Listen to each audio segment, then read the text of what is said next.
안녕하세요. 지금 12시 36분 회식 갔다 왔고요.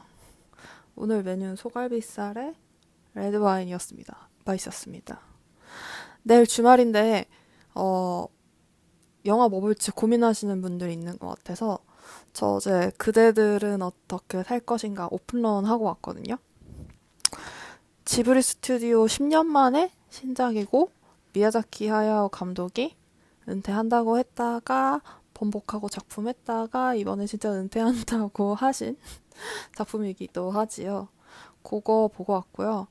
혹시 고민하시는 분들이나 또 영화 보기 전에 알고 가면 좋을 정보, 스포일러 가능한 제외하고 몇 가지 풀어보고 자도록 하겠습니다.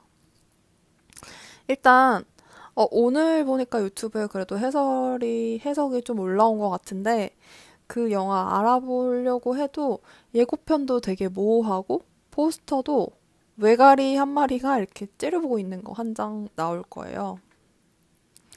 어, 그렇게 마케팅된 배경 두 가지가 있는데요.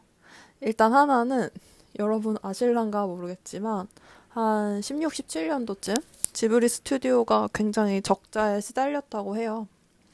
미야자키 하야오 감독은 영화를 만드는 것에 집중을 하고 그런 것을 더 실현을 하고 싶은 분이지 회사를 운영하는 거에는 그렇게까지 막 큰 관심이 있지 않았다고 해요. 그렇기 때문에 지브리가 디즈니처럼 디즈니 플러스 채널을 만들지도 않고 뭐 다른 사업들을 그렇게 활발히 하지도 않고 결국에는 후지티비에게 경영권을 주고 본인들은 작품 활동에 매진을 하지요. 그래서 그런 일단 마케팅 비용이 별로 없고요. 그리고 두 번째로 미야자키 하야오 감독이 신비주의 마케팅을 지향하기도 한다고 합니다. 이번에 그 외가리 포스터 하나만으로도 너무 많은 정보가 공개됐다라고도 했다고 하는데요. 그만큼 오히려 사람들이 무엇인지 궁금하게 하는 것이 그들의 어떤 방식인 것 같기도 합니다. 네. 어, 외가리 얘기 나온 김에 외가리 얘기도 같이 할게요. 사실 그 외가리는 실제로 요거 인터뷰가 있는데 지브리 스튜디오의 미야자키 하야오 감독님 말고 제가 일본 분이라서 이름을 외우지 못하겠지만 굉장히 40년 넘게 같이 일하신 제작사분이 있으세요. 그분을 이제 외가리로 형상화했고 두 분이 실제로 나눴던 대화 같은 게 많이 담겨 있다고 합니다. 미야자키 하야오 감독이 이 영화를 일본 내에 동명 소설인 그대들 어떻게 살 것인가를 읽고 영감을 받은 부분을 녹여냈다고 하는데 거기서 굉장히 강조되는 인생의 지점 중에 하나가 관계예요. 네.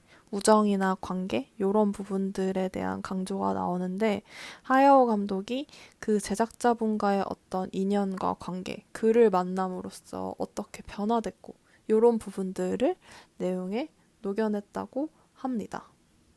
저도 모르게 얘기를 했지만 이번 영화는 미야자키 하야오 감독의 자전적인 이야기고요. 기존 지브리 스튜디오의 동화적이고 말랑말랑한 걸 기대하시면 실망하실 수 있을 것 같습니다. 미야자키 하야오 감독은 지금 82세예요. 어쩌면 마지막 작품이 진짜 될 수도 있겠죠? 네.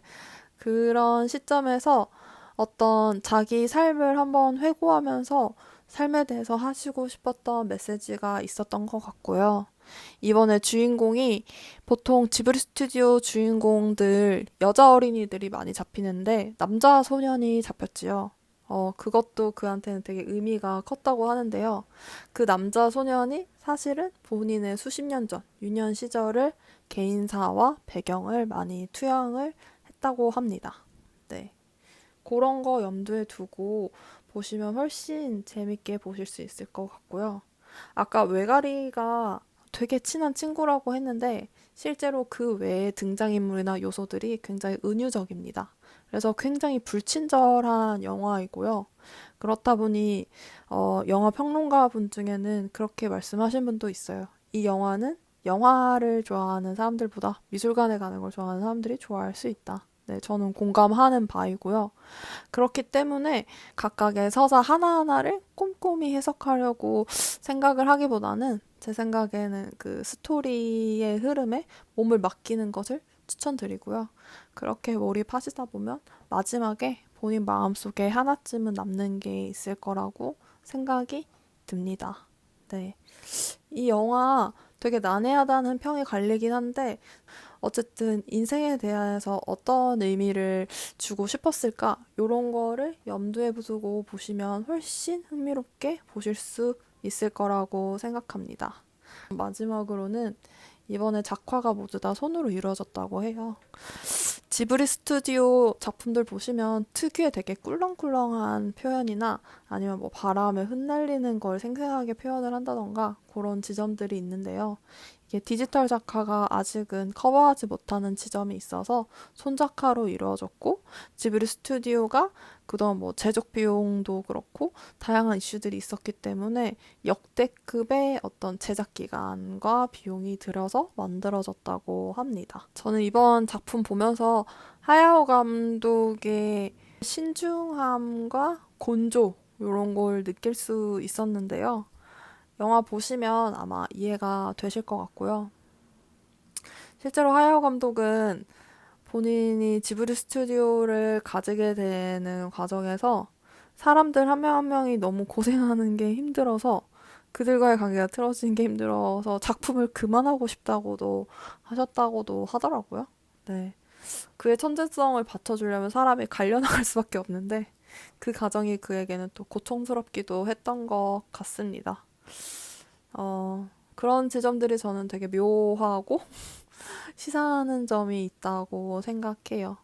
그래서 혹시 유년 시절에 미야자키 하야오 감독의 작품에서 어떤 감명을 받았거나 팬이라고 생각을 하시면 한 번쯤 그의 역사를 읽어보는 차원에서 보실 법한 영화라고 생각합니다. 전 OST도 되게 감명 깊게 들었고 가을에 어울리는 음악이라고 생각을 해요. 제목이 지구본인데 아주 오타쿠적이죠. 네. 아무쪼록 주말에 영화 보실 예정이면 이 난해함 참고하시고요. 잘 참고하셔서 선택하시면 좋을 것 같습니다. 이상입니다. 감사합니다.